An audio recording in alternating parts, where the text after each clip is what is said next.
Alors, équation de Maxwell et relativité. Alors, je vous rappelle ici les équations de Maxwell. On a la divergence de E qui est égale à ρ sur epsilon 0, divergence de B qui est égale à 0. Dans un référentiel inertiel, nabla vectoriel E, autrement dit rotationnel du champ électrique, est égal à l'opposé de la dérivée partielle temporelle du champ magnétique. Et on a nabla vectoriel B, autrement dit rotationnel de B, est égal à mu0j plus 1 sur c carré dE sur dt. Donc, ces équations de Maxwell sont vraies dans un référentiel donné. Je rappelle que la transformation d'égalité pose problème avec les équations de Maxwell, elles ne marchent pas. On ne retrouve pas la même forme et le même type d'écriture.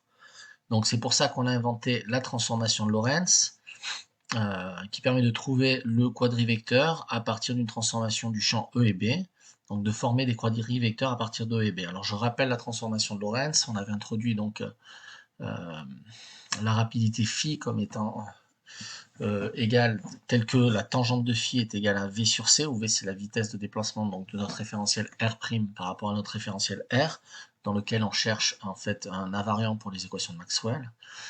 On a donc cosinus hyperbolique de phi sur la première colonne, moins sinus hyperbolique de phi 0, 0, moins sinus hyperbolique de phi, cosinus hyperbolique de phi 0, 0, 0, 0, 1, 0, 0, 0, 1. Donc on applique cette transformée de Lorentz à un quadrivecteur position qui, je je rappelle dans l'espace de Minkowski, est du type CT, X', Y', Z'. Voilà. Donc, sachant que la translation est suivant X. Donc, pour étudier les changements des champs E et B par transformée de Lorentz, donc, il faut pouvoir faire un premier rappel d'algèbre linéaire. Donc, c'est un bref rappel que je vais faire ici. Donc, si on considère un vecteur de Rn, ce vecteur V peut s'écrire comme combinaison linéaire, donc des vecteurs de base pondérés par un coefficient qui est donc propre à ce vecteur, qui est la projection, donc chaque VI, et la projection donc suivant la coordonnée I de la base EI. D'accord. On considère que l'ensemble des EI, E1, E2, En étant une base de B. D'accord. Par changement de base, lorsqu'on passe d'une base B à une base B', bah, notre vecteur reste inchangé, puisqu'un vecteur c'est quelque chose d'intrinsèque et qui ne dépend pas d'une base. Il est invariant effectivement par changement de base, les vecteurs étant des objets intrinsèques. D'accord. Ce qui change, ce sont les indices. Donc, nos vecteurs ne dépendent pas de la base, mais on va les expliciter dans des bases. Donc c'est pour ça qu'on fait intervenir ce qu'on appelle donc des matrices de changement de base. Donc quand on introduit donc P comme étant la matrice de passage de la base B à la base B', où on va noter les vecteurs de la nouvelle base sous la forme E1', E2', En'. J'ai oublié les petites flèches pour dire que c'est des vecteurs unitaires. Voilà. Et à ce moment-là, on va avoir, grâce à notre matrice de passage, qui va être fait IJ, d'accord. Donc pour I pour la I c'est la ligne et J c'est la colonne. Donc on va avoir UI' qui va être à la somme pour J égale 1 à N des EJ, P et PIJ, d'accord. Donc il y a un indice double, une sommation implicite sur J, d'accord. V va donc s'exprime somme sous la forme d'une combinaison linéaire, donc des VI, somme pour I variant de 1 à N, N étant la dimension de notre espace vectoriel. Nous, on travaillera en relativité avec un n égale 4 sur des quadrivecteurs vitesse, dont la première composante est une composante spatiale, et on l'a vu donc dans mes précédentes vidéos, donc les trois autres composantes sont les composantes, la première composante est la composante spatiale, et, et les trois autres composantes sont les composantes spatiales. Bon, première composante temporelle, voilà. Donc, grand P étant notre matrice de passage de la base B à la base B', nos vecteurs EI de la base B se transforment en vecteurs EI', suivant donc la relation d'algèbre linéaire, EI' est égal à U fois P, d'accord. Et de même, donc nos vecteurs VI vont se transformer en V'I, sous la forme somme sur J des P-1, donc P-1 étant l'inverse de notre matrice de passage, autrement dit P nous fait passer de B à B', P-1 nous fera passer de B' à B, ok. Donc c'est sur JI, V de J, ok. Puisqu'ici on fait une sommation implicite sur J. Donc on a l'invariance donc du vecteur par changement de base, et on a donc l'élément de coordonnées IJ, notre matrice AB, va s'écrire somme sur K des AKI, BJK, d'accord. Ça c'est la loi de composition des matrices qui nous dit ça, leur cours d'algèbre linéaire, bien. Et on aura en particulier que le coefficient P-1 qui sera l'identité de JI, on va le voir, sera l'identité de JI. Autrement dit, le symbole de Kronecker, delta JI. Autrement dit, la matrice identité, c'est la matrice diagonale qui a des 1 sur toutes ces sur toute cette diagonale et 0 partout ailleurs. Pourquoi sur toutes ces diagonales? Parce qu'effectivement, on a une correspondance univoque entre EJ et EJ', d'accord? EJ, donc un vecteur d'une base, on passe d'une base, donc deux bases B et B' d'un même espace vectoriel ont la même dimension. Ok, bon, bref, je vais pas vous faire un cours d'algèbre linéaire, mais donc PP-1 c'est l'identité. Effectivement, bon, il faut savoir que delta J c'est le symbole de Kronecker, donc ça vaut 1 lorsque les deux indices sont égaux. Ok. Donc, notre objet intrinsèque vecteur VI', vecteur I, en fait, va se mettre sous la forme somme sur I des VI EI, donc somme sur I des V' EI, d'accord? En hauteur, on a ce qu'on appelle l'indice contravariant, donc c'est l'opposé de P, et je l'ai noté en vert, c'est l'indice covariant, donc, qui se transforme comme de la même manière que se transforme la matrice de passage P. Les transformations sont construites comme ça.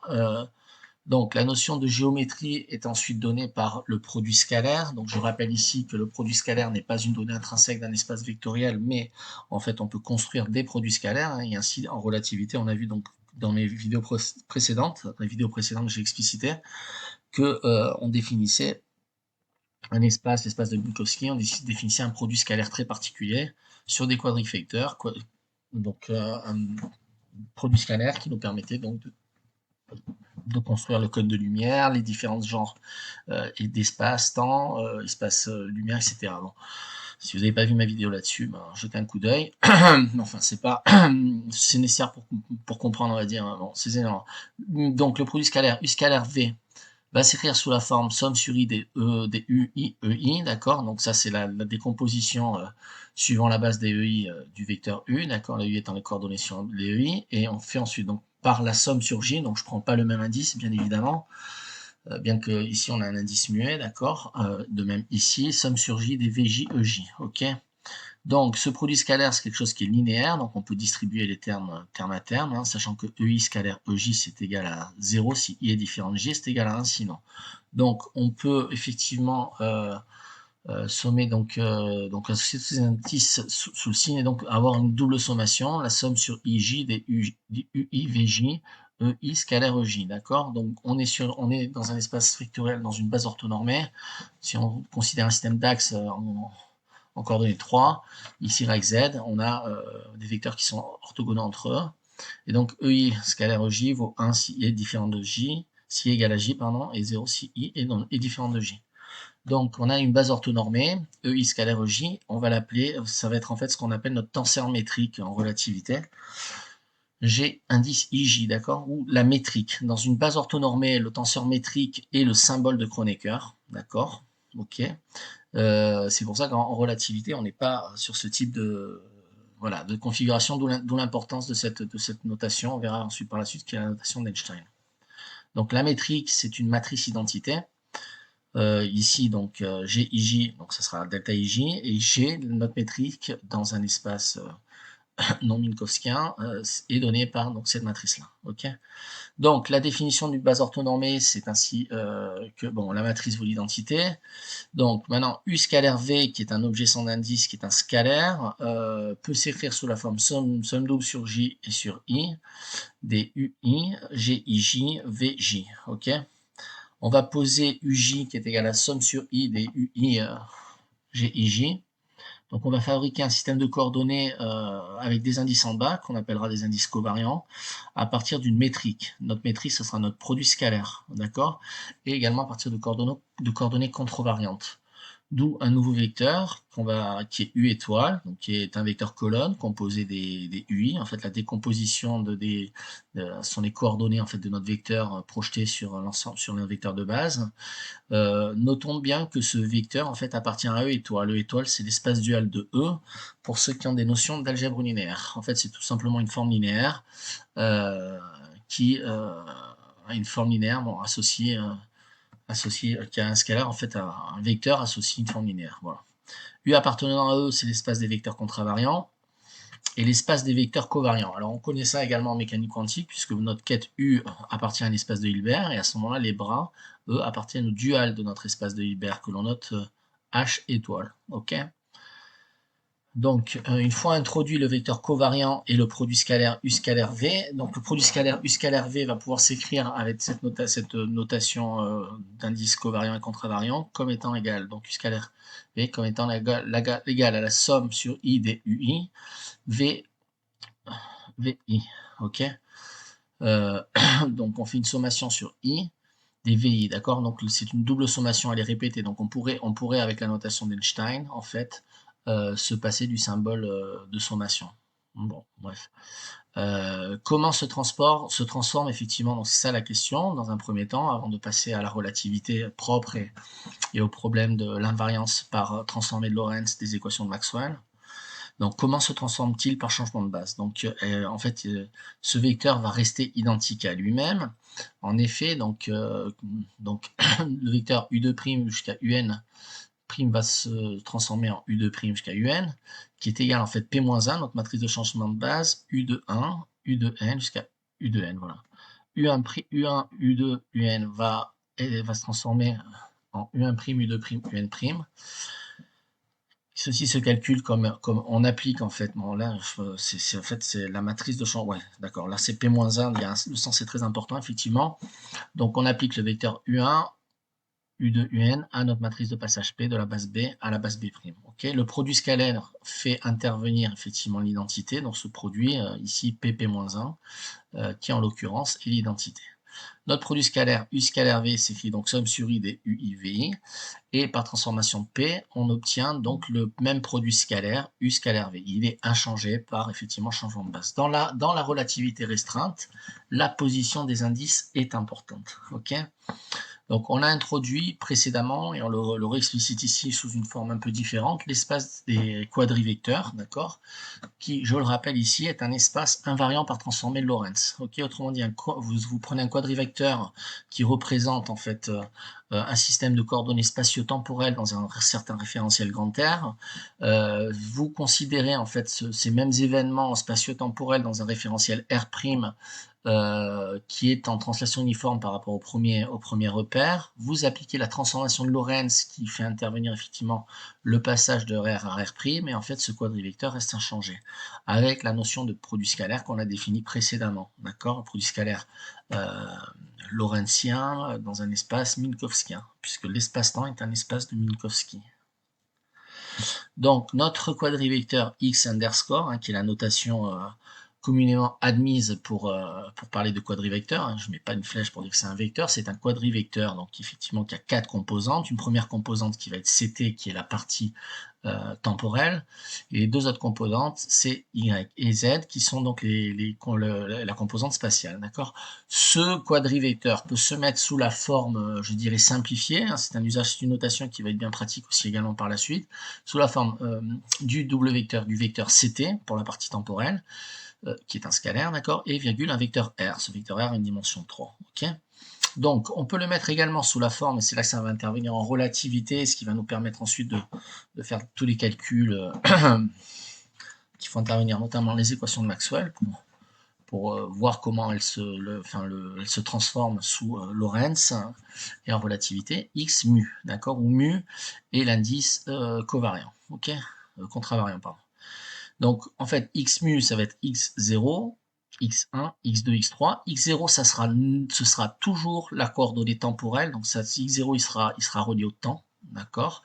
X1, bah, généralement, c'est la première coordonnée d'abscisse X. X2, c'est la deuxième coordonnée spatiale Y. Et X3, ça va être la coordonnée Z. D'accord. Mais bon, ça, c'est une notation généraliste.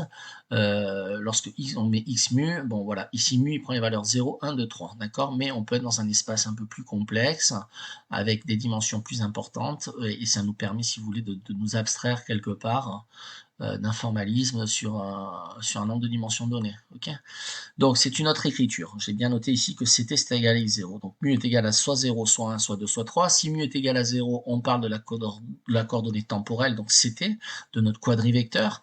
Si c'est égal à un chiffre compris entre 1 et 3, on parle d'une coordonnée spatiale. Donc ce sont 4 indices spatio-temporels. À partir de x, on va introduire x mu contravariant. Bon, alors excusez-moi, je confonds souvent contravariant et covariant. Bon, x indice mu en bas, qui va être x0, x1, x2, x3 en bas. Et à ce moment-là, d'accord, donc ça va être la différence entre covariant et contravariant. Ça va être juste un signe moins de différence, d'accord. Vous allez comprendre l'utilité pourquoi dans les calculs ensuite lorsqu'on va faire des calculs de produits scalaires, notamment. Donc x mu en bas, pardon, donc x mu covariant est égal à x0. x0, ça sera toujours CT, en fait, c'est exactement ça, ça va être CT, ça va être la même valeur que dans notre x mu en haut, donc contravariant. Ok. Et on va avoir du moins x1, moins x2 et moins x3 pour les autres composantes. Ok.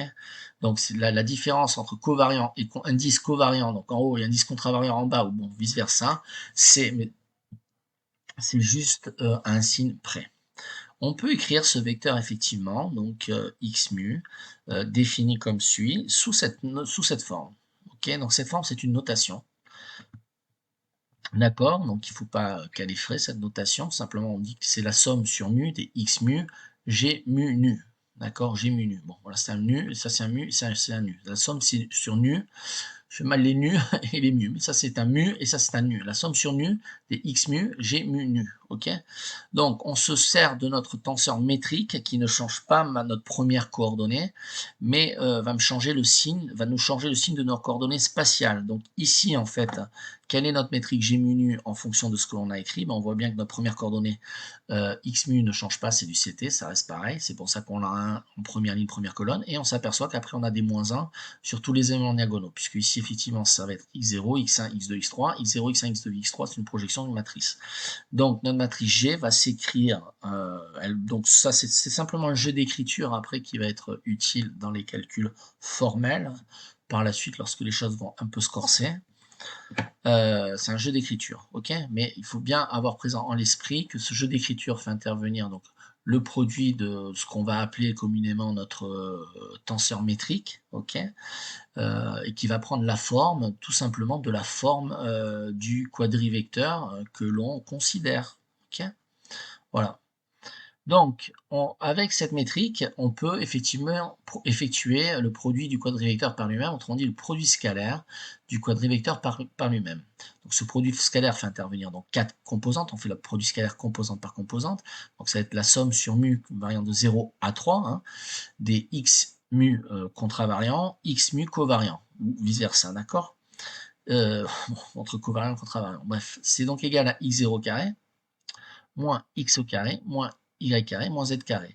On retrouve notre delta s carré, notre invariant relativiste des vidéos précédentes, ok, notre fameux s carré. Donc c'est l'intervalle où de notre partie temps est où notre partie temps temporelle, en fait, où on soustrait à notre partie temporelle x carré, je vous rappelle, c'est du ct au carré, donc c'est c carré t carré, c'est pour ça que c'est une partie temporelle, ça fait intervenir la composante temporelle, on parle d'un quadrivecteur donc dans l'espace-temps, donc qui est donné par une composante temporelle à l'instant t par rapport à l'instant d'origine, t0 égale 0, et auquel on soustrait en fait la somme des x mu au carré, des coordonnées spatiales au carré, et ça correspond au vecteur r, en fait, ça correspond à notre coordonnée spatiale, ok, donc à notre distance spatiale par rapport à l'origine du repère de notre référentiel. Donc j'ai la métrique diagonale, une fois donc 1 parce que c'est une fois la coordonnée temporelle et moins 1 parce que la coordonnée spatiale. Donc c'est cette quantité en fait qui est invariante par transformation Lorentz, on l'a montré dans des vidéos précédentes, on en a fait les calculs. Ici on a une écriture un peu différente qui va nous servir par la suite. Okay. Donc je réécris, j'ai réexplicité ici pour ceux qui ont un peu du mal à voir ce produit scalaire. En fait, la composante de x0 avec x0, plus la composante de x1 avec moins x1, puisqu'en fait on fait, donc ça c'est notre quadrivecteur covariant, et on passe de notre quadrivecteur covariant à notre quadrivecteur contravariant, suivant la règle de passage d'un vecteur covariant à un vecteur contravariant, c'est-à-dire que la première coordonnée, elle reste inchangée, et on met moins 1 dans toutes les autres coordonnées, d'accord? D'où notre fameux tenseur métrique qui est ici, qui modélise, qui représente, qui schématise, comment dire, qui abstraise notre métrique. Mais bon, finalement, c'est des calculs assez simples, d'accord? Mais si demain, on veut définir un vecteur covariant et le passage d'un vecteur covariant à un autre covariant par une autre métrique, de l'espace-temps, par quelque chose, d'accord, parce qu'on en a besoin du point de vue conceptuel pour, voilà, et ben on pourra le définir à travers une métrique différente, d'où l'intérêt de cette notation abrégée, dans laquelle il ne va pas intervenir la métrique, mais voilà, x indice mu, x covariant, x contravariant, ok? Donc voilà, c'est simplement produit scalaire, x au carré, moins x prime carré, moins x y carré, moins z carré. Donc c'est une notation. Donc effectivement, notez ça, c'est équivalent à noter ça. Ici, j'ai explicité les indices de mu de sauvation, 0 partie temporelle, 1, 2, 3 partie spatiale, 0 partie temporelle. Bon, ici, j'ai pas explicité, mais voilà, de 0 mu. Donc, comment se transforme effectivement sous Lorentz x mu, x covariant? Eh bien, on va dire que sous Lorentz, on va appliquer donc notre matrice lorentzienne que j'ai écrit, c'est un lambda renversé, là, bon, voilà. Donc x mu va, notre quadrivecteur covariant x mu va devenir un quadrivecteur covariant x mu prime, d'accord? Donc il va s'écrire sur la somme sur mu de notre lorentzienne mu nu, par contre mu nu x mu, x nu, pardon, ok? Donc, comment se transforme mon vecteur avec l'indice en bas? Donc, avec l'indice en bas, on va avoir x indice en bas, va nous donner du somme sur j des xj. À ce moment-là, on va prendre l'inverse de notre lorentzienne. D'accord? Notre lorentzienne moins 1, d'accord, appliqué, et on inverse effectivement, covariant devient contravariant, contravariant devient covariant. Donc, c'est l'inverse, la lorentzienne. Lambda moins 1 à mu lambda. Bon, c'est des jeux d'écriture qu'il faut intervenir l'algèbre linéaire, voilà.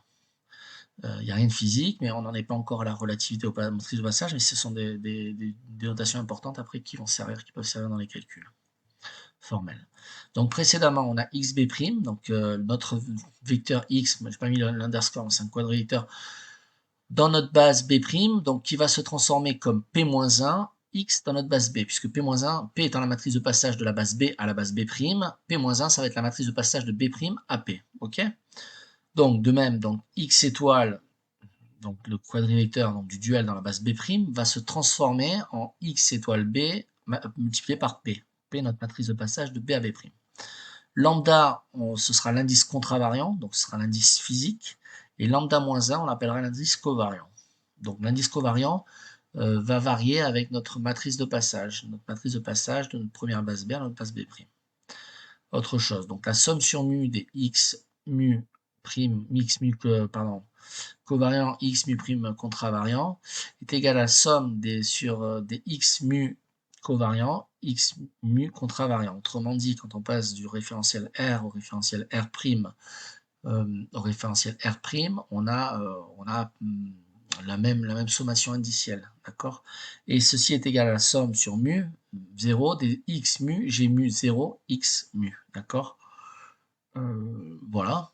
Le produit scalaire ne change pas par changement de base. On est à présent, voilà, on est à présent armé pour la partie équation Maxwell et relativité. Alors, on va introduire le tenseur électromagnétique. Alors, le but, c'est de trouver des équations, équivalentes aux équations de Maxwell avec des indices de quadrivecteurs. Donc, on a mu en haut pour la lorentzienne et nu en bas pour l'inverse de la lorentzienne. D'accord? On saura ainsi comment se transforment les champs électriques E et magnétiques B. Puisqu'effectivement, nous, ce qui nous intéresse, c'est le but du jeu, c'est de faire apparaître les quadrivecteurs à la place des équations de Maxwell, d'accord? Et pour pouvoir aussi déterminer un passage de champ électromagnétique d'un référentiel inertiel à un autre. Donc on va introduire d'abord quelques quadrivecteurs importants par la suite. tout d'abord le quadrivecteur gradient. Ok, alors comment se définit ce quadrivecteur gradient? Donc on forme en fait le gradient. On a donc notre quadrivecteur contravariant x mu qui est égal à x0, x, y, z, x0 particule temporelle. Et on va noter la dérivée partielle de notre vecteur contravariance x mu comme étant la dérivée partielle de mu. Ok, autrement dit, la dérivée partielle par rapport à la coordonnée spatio-temporelle est x mu. Si mu est égal à 0, c'est la coordonnée temporelle. Si mu vaut 1, 2 ou 3, ça sera la coordonnée spatiale. Ici, on parle de x, y, z pour mu égale 1, 2 et 3. D'accord? C'est égal à notre gradient. Donc, on va abréger, noter comme ça d mu par rapport à mu, donc par rapport à notre coordonnée spatio-temporelle mu, étant égal au quadrivecteur. En première composante, on aura la dérivée partielle par rapport à ct, d'accord? Donc on multiplie dérivée partielle par rapport à c, multiplié par 1 sur c, c vitesse de la lumière. Deuxième composante, dérivée partielle par rapport à la coordonnée d'espace x. Troisième composante, dérivée partielle par rapport à la coordonnée d'espace y. Et quatrième composante, la dérivée partielle par rapport à la coordonnée d'espace z. D'accord? Donc ce vecteur, ce quadrivecteur, on va le noter sous cette forme et on dira que ce vecteur est le quadrivecteur gradient. Ok, donc qu'est-ce que le quadrivecteur gradient? C'est tout simplement le quadrivecteur qu'on va noter de manière abrégée comme étant pour sa première composante la dérivée partielle par rapport au temps, qu'on multiplie par un facteur 1 sur c, vitesse de la lumière. Et en deuxième composante, on aura effectivement notre gradient traditionnel que l'on connaît, qui est caractérisé par l'opérateur Nabla, qui est le gradient que l'on connaît au sens traditionnel du terme, qui est un gradient spatial. Ok. Maintenant, le quadrivecteur gradient que l'on vient de définir à l'instant, puisqu'on est dans une métrique minkowskienne d'espace-temps, est un quadrivecteur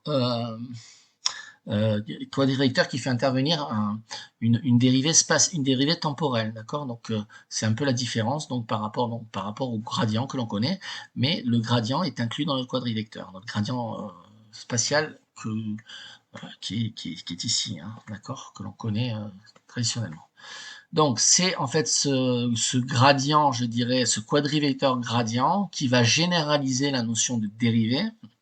Le gradient la généralisant déjà au préalable, mais ici on est une couche d'abstraction au-dessus. On va donc regrouper dérivée temporelle et dérivée spatiale sur une seule dérivée, gradient, quadrivecteur gradient, d'accord. Donc, quel va être maintenant le contravariant de ce vecteur gradient, d'accord? Le contravariant, la dérivée partielle par rapport donc à l'indice de contravariant, ça va être la dérivée par rapport à ct', auquel on va soustraire le gradient spatial. Donc on va le former comme ceci. Donc c'est notre métrique G, j'ai ici noté. Oui, voilà, c'est notre métrique G qui nous a fait poser cette constante contravariante. On ne change pas le signe, voilà, mais la variable d'espace change et de signe. Bon, effectivement, voilà. Ça, c'est la définition de notre quadrivecteur gradient contravariant. Ok. On va former ensuite. Alors, on va retrouver effectivement le d'Alembertien des équations d'onde. Donc, quand on forme, enfin, ces deux notations sont équivalentes. Faire la somme sur mu des dérivées de mu en indice contravariant multiplié par la dérivée de mu en indice covariant, ça va être égal en fait si on fait le produit scalaire, c'est en fait le produit scalaire de ce dmu ici avec ce dmu là, d'accord? On va obtenir d sur c dt multiplié par d sur c dt prime sur un dt prime au carré, donc c'est 1 sur c2. On va retrouver cette composante là d sur dt2, auquel on va soustraire effectivement là, en deuxième composante. On a du nabla ici, pardon, ici on a du moins nabla, donc on fait avoir du moins nabla au carré.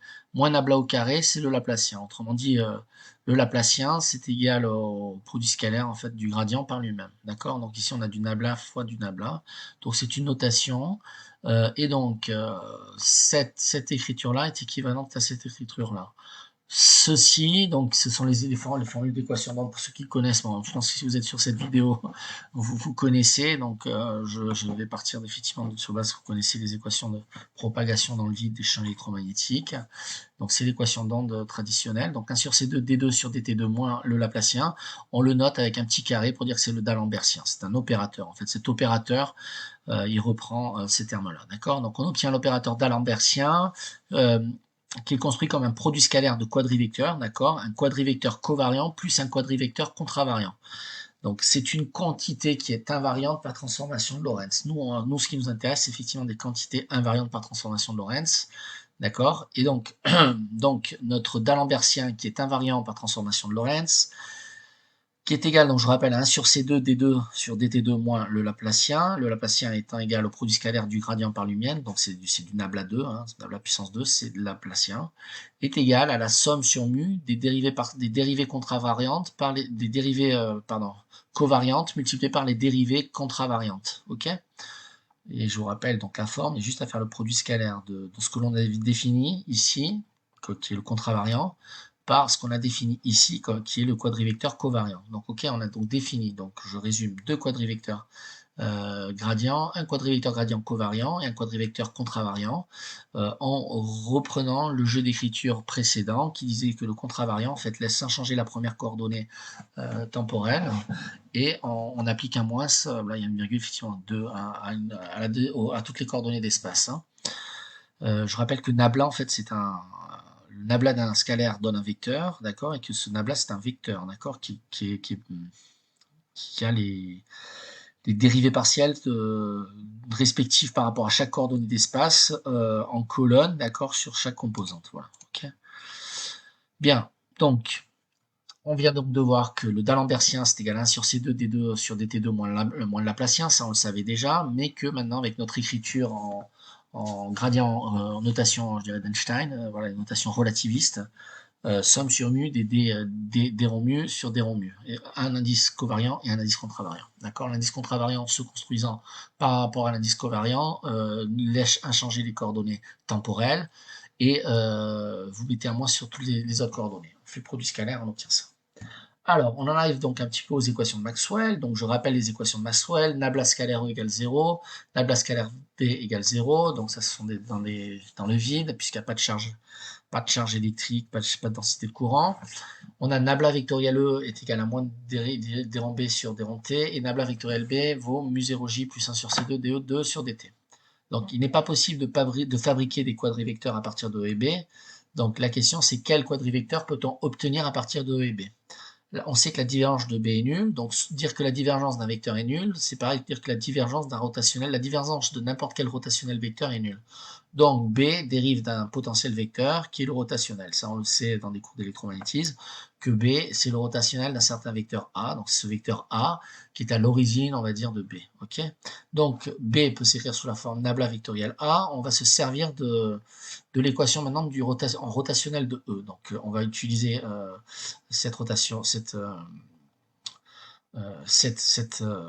la troisième équation de Maxwell, donc nabla vectoriel B, on va substituer B par rotationnel de E, on va avoir un double produit vectoriel, un double nabla.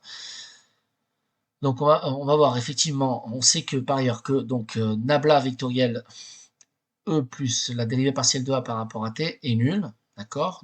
Donc E plus D rond A sur D rond T est un gradient, car le rotationnel d'un gradient est nul, il est toujours nul. Effectivement, donc si on fait nabla scalaire, nabla vectoriel est orthogonal à nabla, donc le produit scalaire avec nabla est égal à 0. La divergence d'un rotationnel est nulle. Ça, ce sont vraiment des propriétés d'analyse vectorielle. On n'est pas vraiment dans du sens physique, mais bon, voilà, ce sont des propriétés d'analyse vectorielle, donc il faut les connaître. Donc quand on remplace le champ magnétique B par le rotationnel de A, qu'est-ce qu'on obtient? On va obtenir du nabla vectoriel A, donc ça c'est rotationnel de B, est égal donc à mu 0J plus 1 sur C2 de la dérivée partielle par rapport au temps du vecteur E. Mais le vecteur E champ électrique, on l'aura écrit comme étant moins gradient d'un certain vecteur V, moins la dérivée partielle du champ A, qui est à l'origine du champ magnétique par rapport au temps. On a donc remplacé E par moins grade de V, puisque E, donc c'est l'opposé du gradient d'un potentiel scalaire, V est un potentiel scalaire et A est un potentiel vectoriel, moins d rond A sur d rond T.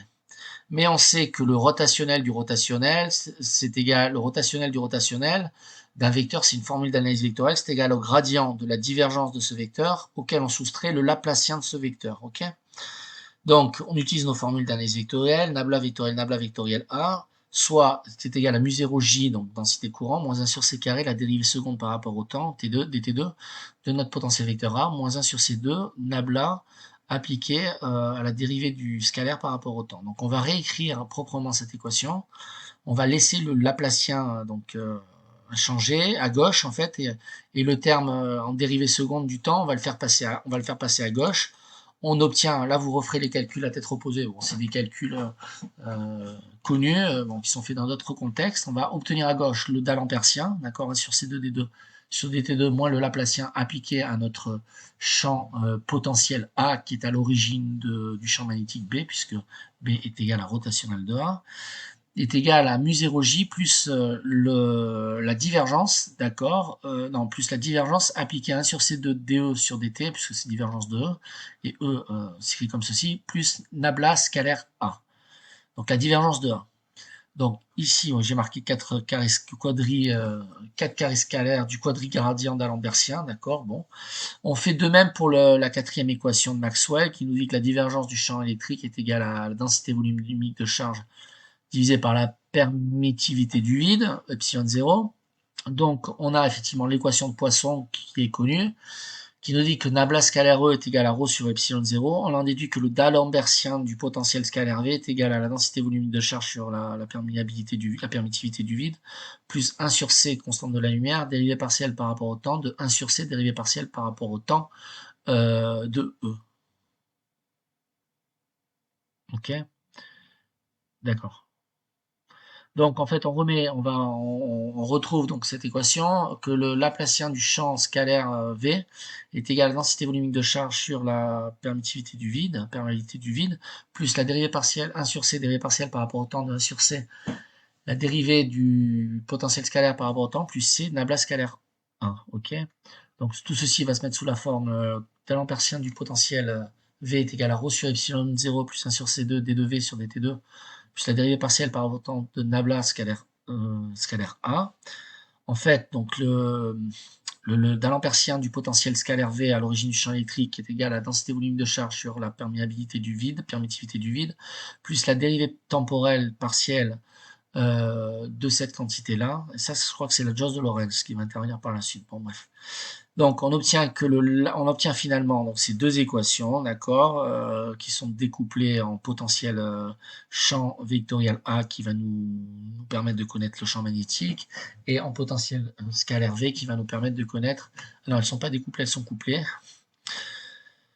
Que dis-je? Le champ électrique. Donc, on a le D'Alempertien du vecteur A est égal à mu0j plus nabla appliqué à 1 sur C2 dV sur dt plus nabla scalaire A. Et le D'Alembertien du champ scalaire V est égal à ρ sur epsilon 0 plus dérivé par rapport au temps d'1 sur C2 dV sur dt plus nabla scalaire 1. D'accord? On va introduire à présent les quadrivecteurs potentiels. Voilà. Donc vous l'aurez compris, en relativité, on l'a vu déjà en relativité restreinte, on introduit les quadrivecteurs quantité de mouvement, quadrivecteur vitesse, quadrivecteur quantité de mouvement, etc. Bon, maintenant on introduit les quadrivecteurs potentiels qui vont être, eux, invariants par transformée de Lorentz. Donc, le quadrivecteur potentiel a indice covariant mu. Je comprends toujours covariant et contravariant, mais vous inquiétez pas. De toute façon, quand c'est en haut, vous comprenez que c'est en haut, et quand c'est en bas, vous comprenez que c'est en bas. Mais là, c'est du covariant, donc je pense donc c'est A covariant U comme étant égal au donc quadrivecteur pour sa première composante. On obtient donc toujours une composante temporelle, hein, puisqu'elle fait intervenir la vitesse V de déplacement de notre référentiel R' par rapport à notre référentiel R comme étant V sur C. Et le potentiel vecteur A. Je fais tout de suite une remarque. Si V est égal à 0, R est égal à R', notre quadrivecteur potentiel contravariant, c'est A. Hein, ok, et on a juste des coordonnées, une coordonnée spatiale qui est connue, qui est notre champ potentiel vectoriel A, qui est à l'origine du champ magnétique B, sous la forme traditionnelle. Voilà.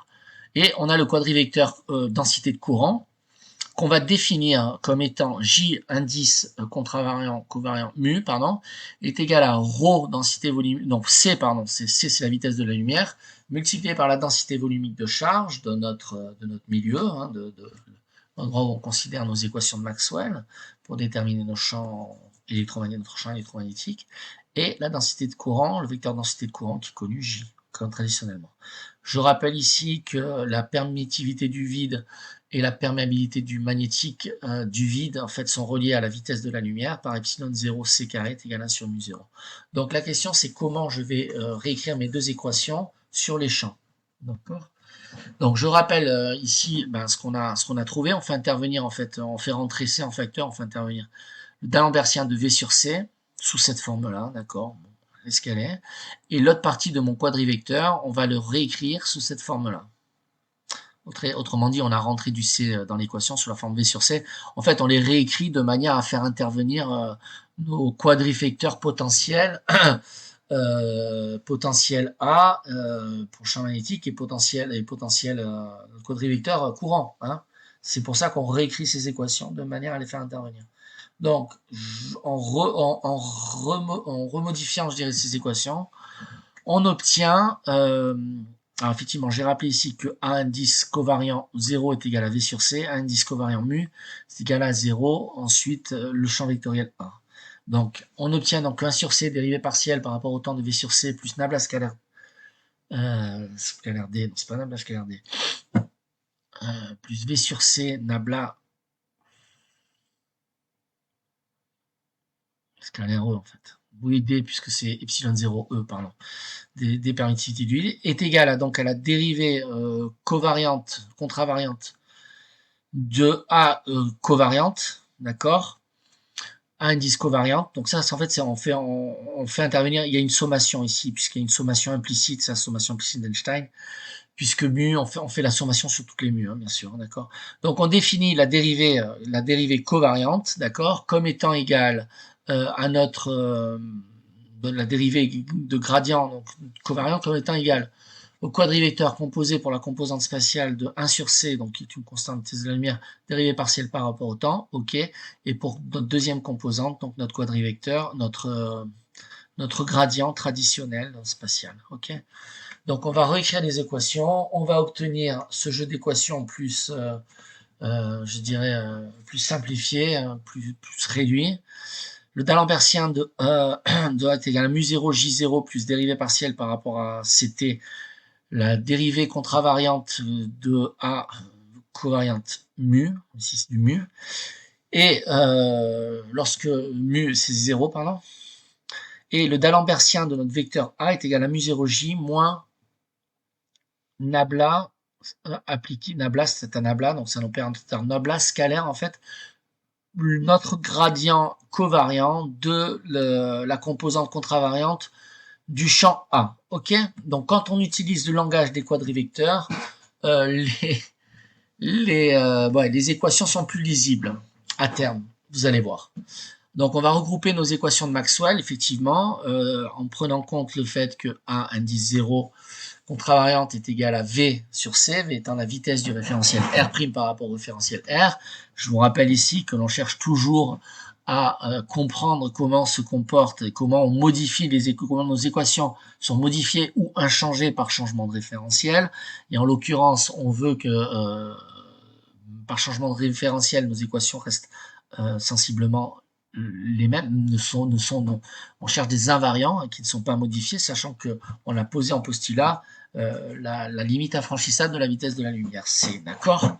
C'est un jeu mathématique de construction d'une réalité physique. Un jeu mathématique correspond à une réalité qui a été vérifiée empiriquement et qui l'est encore tout aujourd'hui, puisque la théorie d'Einstein n'est pas à ce jour contredite pour l'infiniment grand. Au contraire, elle est extrêmement déterministe dans ses calculs. Mais donc cette construction, cet abstract mathématique est une construction, pas une construction de l'esprit, mais c'est une construction qui permet de coller le plus à la réalité physique en fait. Hein. Donc si on introduit des métriques et des tenseurs, c'est pour définir un espace métrique, pour pouvoir réaliser des distances, savoir que il y a des distorsions temporelles et des distorsions spatiales qui correspondent à des choses réelles et à faire cadrer les choses.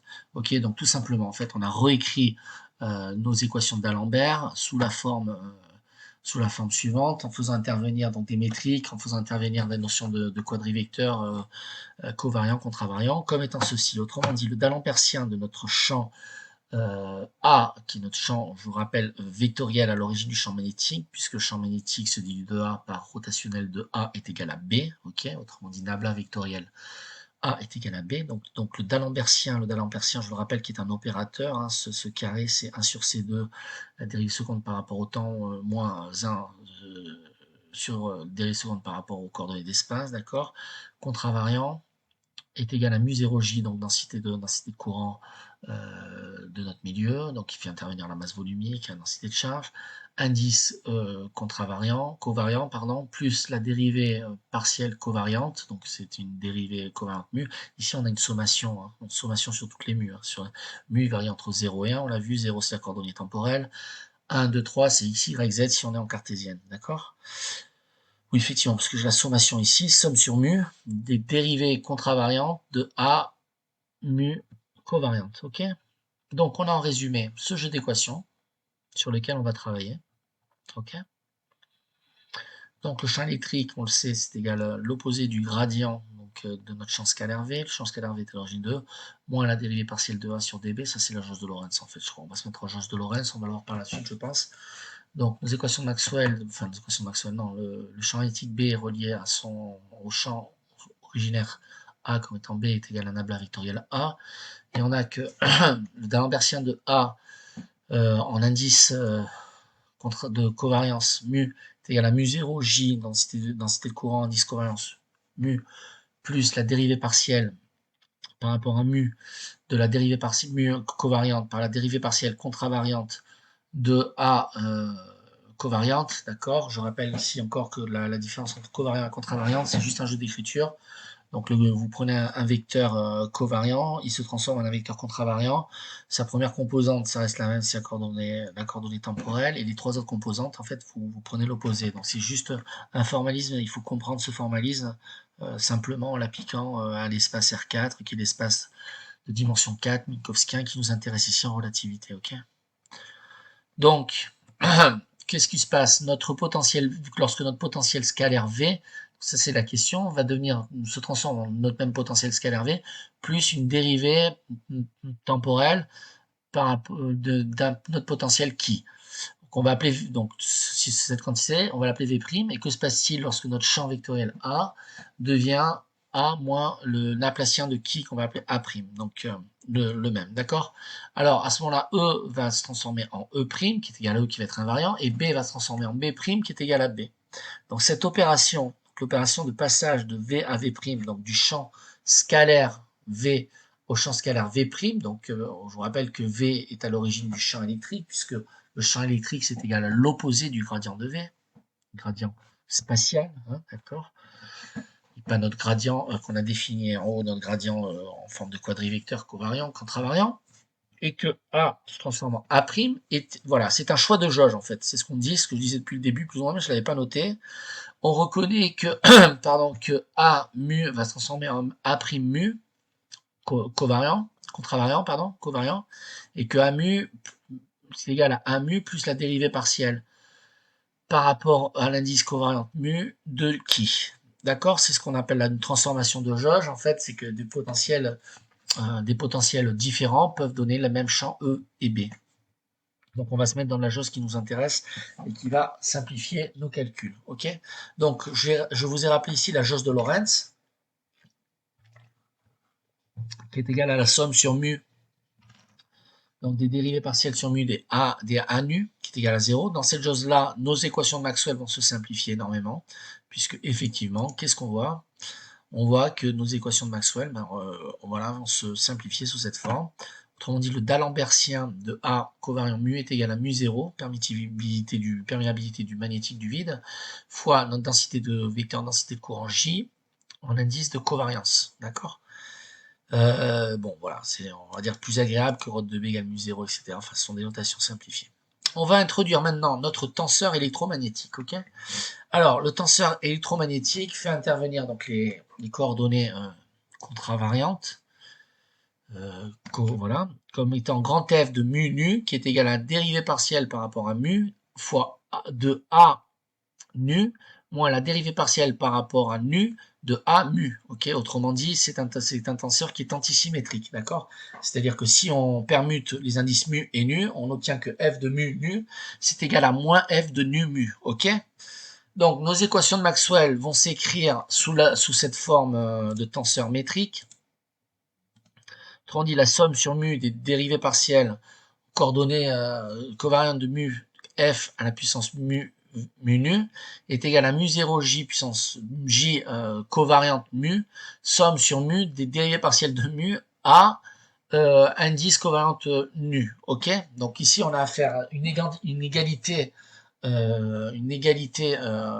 entre quadrivecteurs, ok, qui fait intervenir une métrique, d'accord, et différentes coordonnées d'espace. Tout simplement, c'est une notation abrégée qui a rien de transcendantal, elle n'est pas difficile à comprendre. Il faut avoir compris précédemment ce qu'est un quadrivecteur, expliquer ce que j'ai expliqué, comment on passe d'un quadrivecteur exprimé sous forme covariante à un quadrivecteur exprimé sous forme contravariante, le produit scalaire que l'on a défini qui nous intéresse pour pouvoir donc définir notre espace minkowskien en relativité restreinte, voir les précédentes vidéos que j'ai fait là-dessus qui sont assez explicites donc sur la relativité, hein, vous les trouvez sur le site, je ne les ai pas faites au même moment, mais bon, il y en a 3-4. Ok. Donc c'est une relation, c'est une notation simplifiée en covariante. Donc on va voir que la dérivée par rapport à l'indice covariant de mu, de la dérivée par rapport à l'indice contravariant de mu de A contravariant nu, moins dérivée par rapport à mu, de dérivée par rapport à mu nu de A mu, ça fait rire, mais bon, c'est ce qui est dit, est égal au d'Alembertien de A mu, moins la dérivée covariante de nu. Autrement dit, ce d'Alembertien de A étant égal à la somme sur mu des dérivées de mu des F mu nu, d'accord, où F mu nu est le tenseur électromagnétique que l'on a défini ci-dessus, ok. Donc on va revenir sur notre définition. F mu nu est égal à dérivée partielle par rapport à mu A nu moins dérivée partielle de mu de nu appliquée à notre potentiel appliqué à la mu-m composante donc contravariante de notre champ magnétique, de notre potentiel vecteur magnétique A. Ici, bon, on pourrait mettre des vecteurs, mais bon, d'accord, on considère que c'est des vecteurs. Je ne l'ai pas mis en graphe, c'est des vecteurs, puisqu'on considère les composantes de ce vecteur. Ok. Et on a donc, on peut le mettre sous cette forme-là. Voilà. Ce qu'il faut retenir, c'est que F0i, on va le mettre sous la forme moins la composante I du champ électrique, autrement dit, suivant la direction d'espace I que l'on considère, divisé par la vitesse de la lumière, c'est égal à moins F de I0, donc F de 0i, à cause de l'antisymétrie. Ok. On va donc, et c'est ça la chose vraiment à retenir, le plus important, c'est le tenseur électrométrique qui va nous permettre effectivement de passer d'un référentiel à un autre et de transformer nos équations de Maxwell, en fait, qui vont rester invariantes, mais avec des modifications de champ électromagnétique suivant ce tenseur. Ok, donc tout ça, ça a été pour l'introduire. Autrement dit, Fij va être moins la dérivée partielle par rapport à la jm composante du quadrivecteur x, d'accord, fois Aj, donc c'est la composante jm du contravariante du champ A, plus la dérivée partielle par rapport à Xj, donc la dérivée partielle par rapport à la composante J de notre vecteur, de notre quadrivecteur contravariant X, ici c'est un quadrivecteur contravariant X, appliqué à AI, d'accord, on peut le mettre sous la forme de somme de epsilon IJK, BK. Epsilon IJK, je vous l'avais explicité dans une vidéo précédente, c'est le tenseur de Levi-Civita. Alors pour ceux qui connaissent pas, Levi-Civita c'est celui qui a donné le nom à ce tenseur, mais en fait epsilon IJK, c'est très simple, c'est un Kronecker généralisé.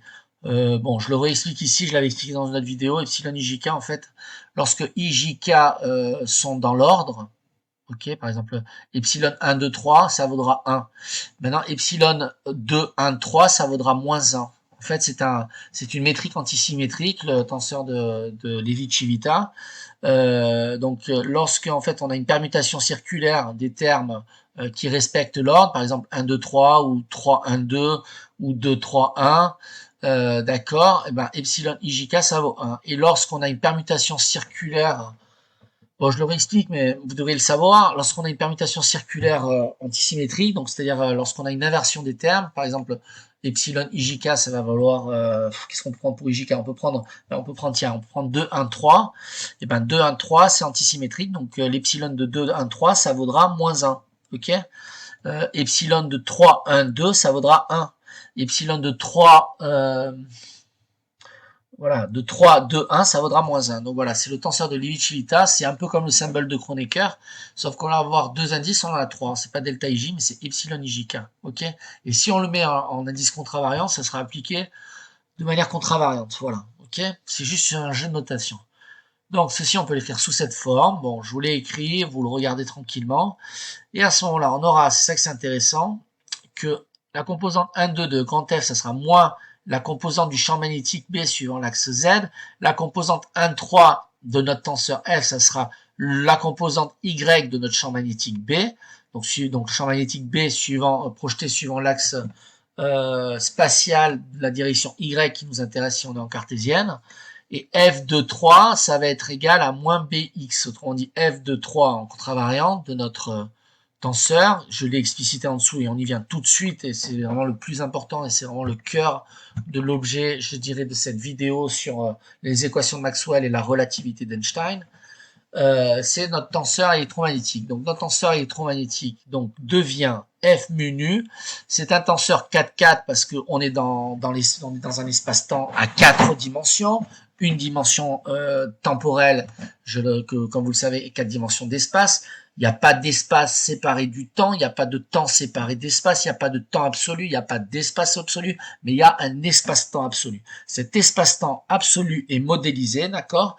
Et on en est ici au chapitre où on cherche à comprendre quelles sont les métriques invariantes pour nos équations de Maxwell, puisque à la base, la transformation galiléenne des lois de composition de vitesse ne laisse pas la transformation les équations de Maxwell invariantes.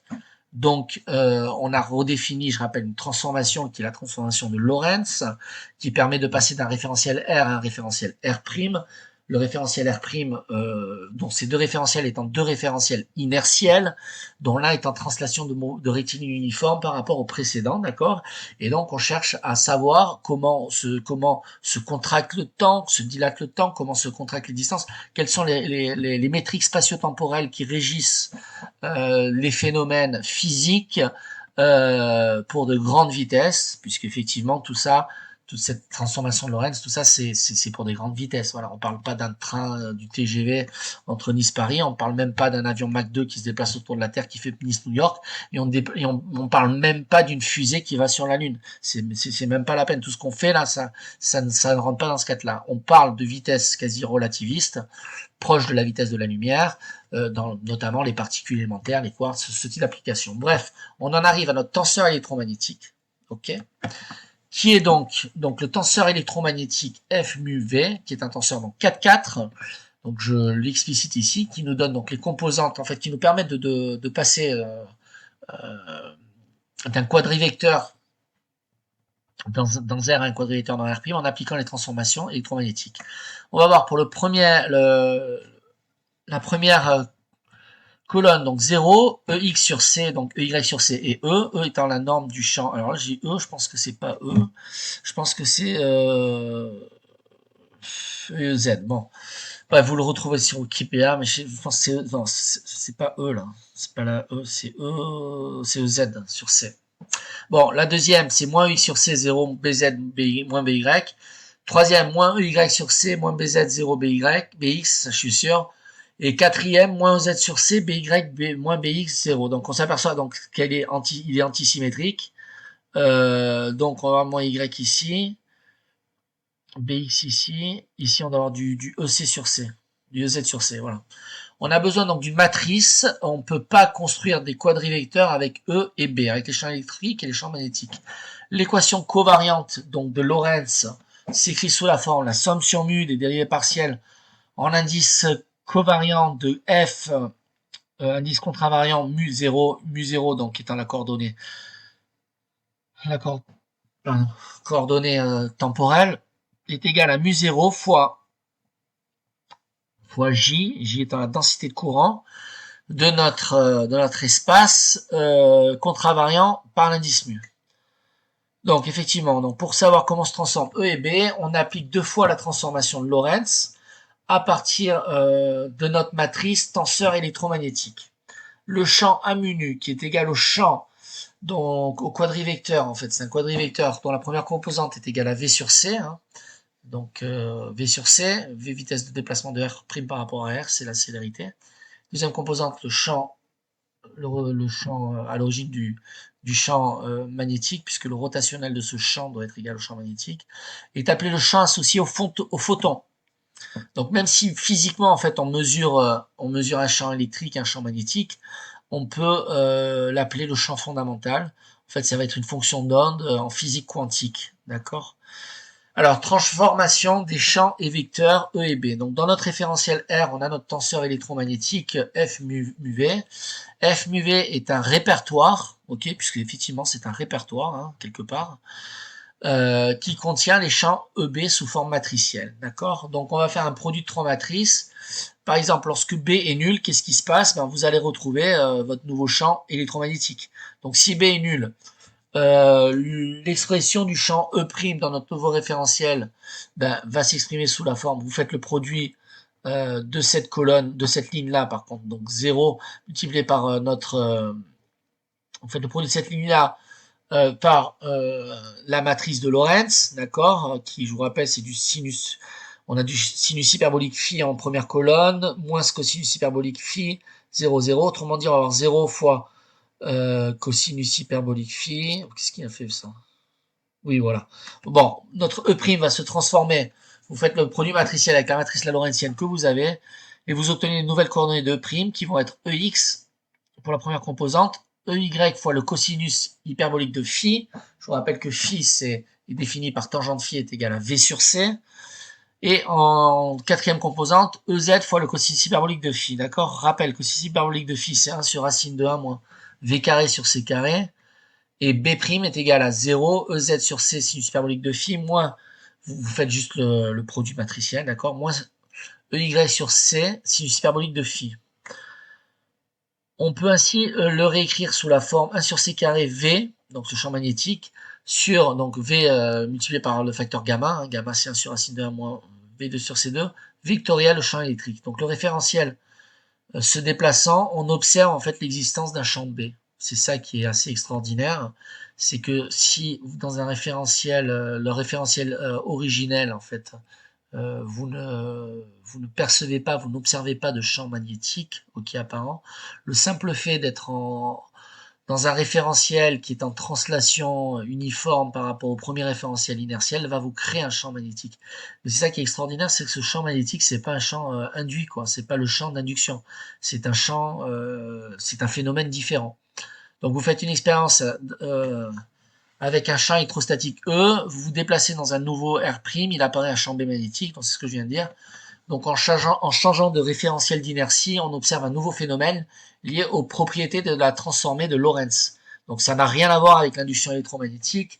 Ici, E et B sont deux manifestations du champ, du photon, donc de la lumière, qui est modélisé par le potentiel vecteur A, ok, qui sera en mécanique quantique une fonction d'onde. Donc en conclusion, par la transformation de Lorentz, nos champs électromagnétiques EB vont se transformer en des champs E', B'. On va avoir que la composante parallèle de E' va être égale à la composante parallèle de E. La parallèle, j'entends parallèle au déplacement de notre vecteur vitesse V, qui est le vecteur vitesse, je rappelle, de déplacement de R', de référentiel R' galiléen par rapport au premier, R.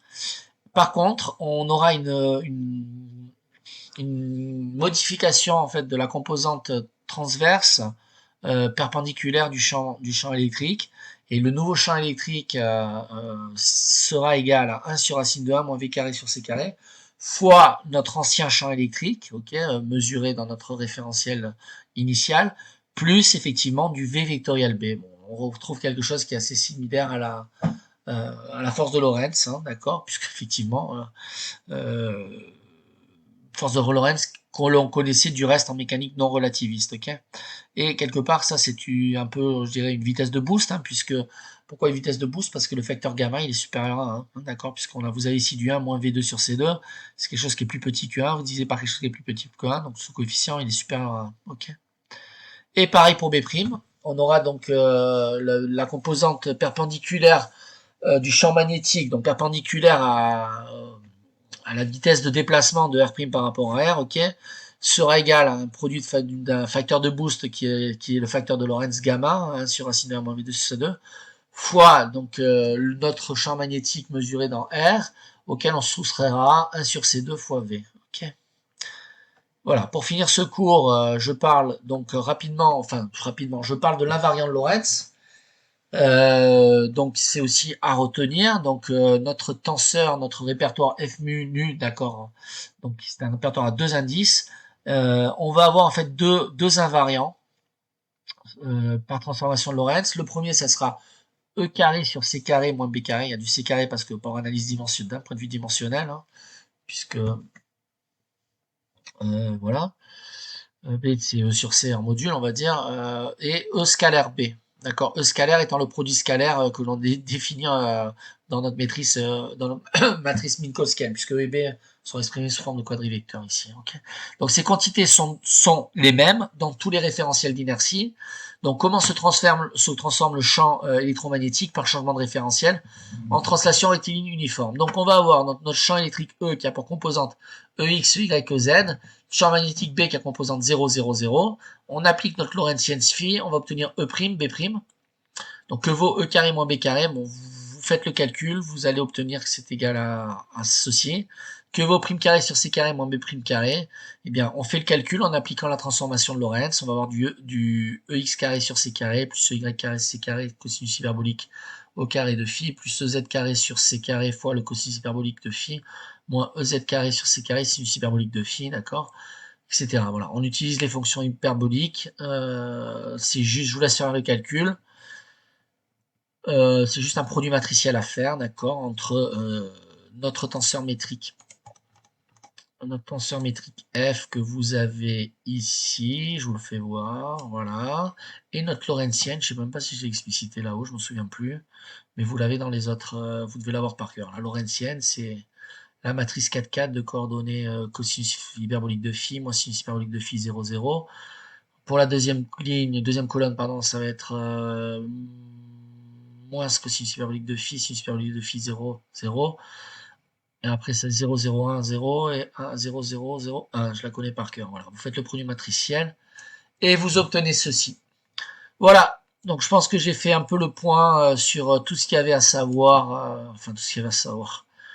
Avec tout ce qu'il y avait, je dirais, d'essentiel sur les équations de Maxwell et la relativité. Voilà. On a parlé un peu d'algèbre linéaire, un peu de quadrivecteurs. De quadrivecteurs, on a vu les quadrivecteurs qui étaient utiles, de transformer de Lorentz. Voilà, le transformé de Lorentz, ok.